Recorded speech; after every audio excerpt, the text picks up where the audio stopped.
Whether you're a founder just starting out, a seasoned business owner looking to expand, or simply interested in learning about the world of business, this podcast is for you.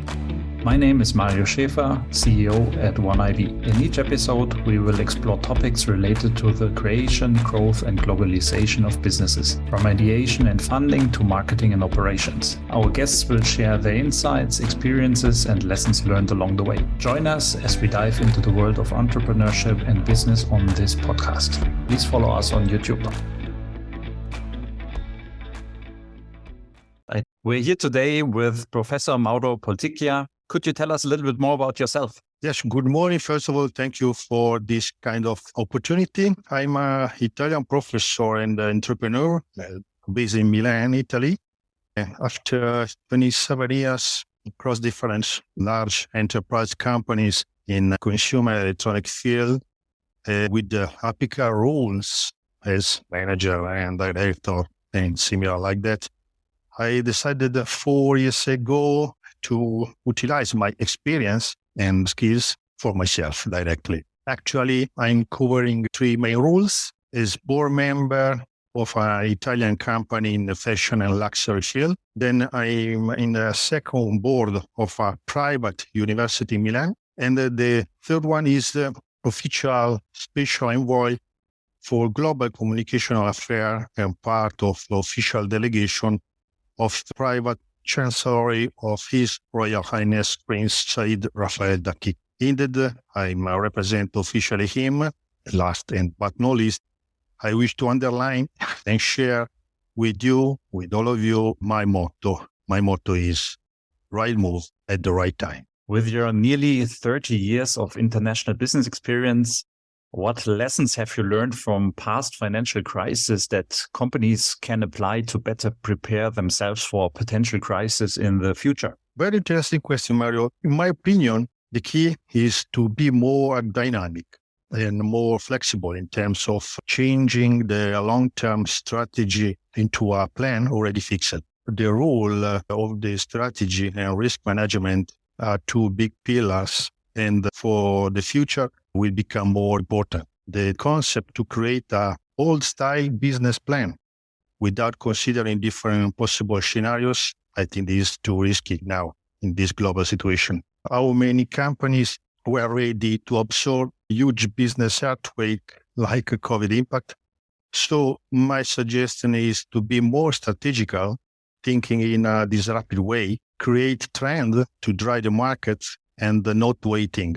Be vigilant and adaptive. Pay attention to details and decide to move at the right time with an action and no reaction. You decide action, you decide timing, but you don't decide reaction. Often the reaction is too late or wrong. Drawing from your experience, could you share specific strategies or practices that your organization has implemented to ensure its resilience and readiness in the face of potential financial crisis? Best practice from my experience was to implement and be ready for new businesses launch, not only during a crisis, before a potential crisis. How is possible to predict a crisis? Not possible, absolutely not possible, but it's possible to read the details behind and to be ready when the crisis starts. The companies had to be ready with a plan A, plan B, plan C. Another fundamental aspect was the communication.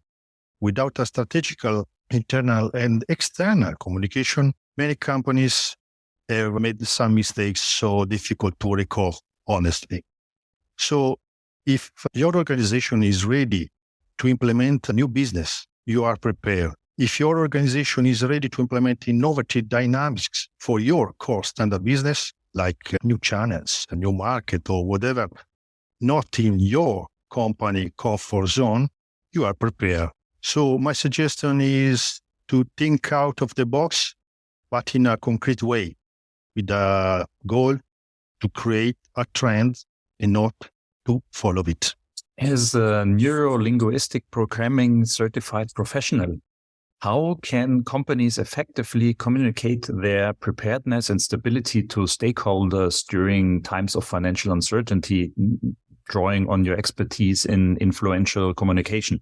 Oh, thank you so much, Mario, to giving me the opportunity to answer this clever question, because my opinion coming from my big experience in the marketing and communication department should be the key department of our organization. One of the big bottlenecks inside the company is the communication, and often the problem was the same. Internal communication was the main problem to solve before the external communication. Strategy have to be driven from a communication mind. From my point of view, a brilliant solution is to give the responsibility of the official company communication to those who has strong skills of Neuro Linguistic Programming. Why not? Absolutely. Because believe me, it's not possible to make mistakes with the technical method of Neuro Linguistic Programming, where the base of the communication in this field for Neuro-linguistic programming is the correct words at the right time. Having served as a special envoy for global communication affairs and as part of the official delegation of the private Chancellory of Prince Sayyid Raphael Dakik, what insights can you provide on the international implications of a financial crisis and how companies can navigate cross-border challenges? Thanks to His Royal Highness Prince Sayyid Raphael Dakik. Inside the official Chancellory, there are guidelines and policy coming from the interest of His Royal Highness. The private office is a kind of task force with the purpose and dedicatedly supporting the Prince Raphael unilateral vision and interest. This task force is made up of a special envoy who are top specialists in a certain field. His Royal Highness, the key of our Chancellory is to place the best people specializing in a certain field to cover the role in the best possible concrete way, not in theory. This is the point. Positioning the best in the field to addressing cross-border challenge in so complex global situation like the current one. Loyalty, transparency, and trust in same manner as His Royal Highness promised these three top values. He demands the same from his clients, customer, and his people in the Chancellory. Very big responsibility. Given your involvement with several universities and the UN Councils for Actions Against Climate Change, how do you perceive the connection between financial crisis and sustainability? And what role can companies play in addressing both the financial and environmental challenges that lay ahead? In every crisis, there is an opportunity. As the global economic crisis and the future recovery will unfold, it's important not to lose sight of the environment amid fiscal stimulus efforts and economic reorientation. Economic prosperity cannot be pursued at the expense of the environmental sustainability. I think long-term economic prosperity requires strong and healthy ecosystem at its base. I think we need to think about the future. Many companies are aligning with the sustainability requirements.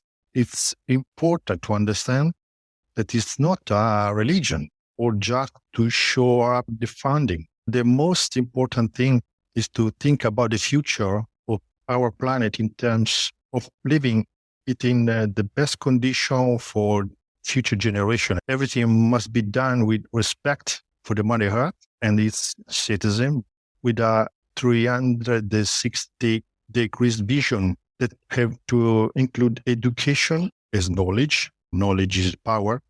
And when you educate the new generation with a new approach, open knowledge, real knowledge, you will touch the heart. And as a consequence, talking about respect, integrity, and quality of education. This is really a key point. It's really, really important, I think. To close, how would you describe international relations in 3 words? Not so simple. The perfect mix is leadership, credibility, and strategy. Thank you so much for being with us today, Mauro. It was a pleasure. Thank you for your precious time, Mario, and all the best to you.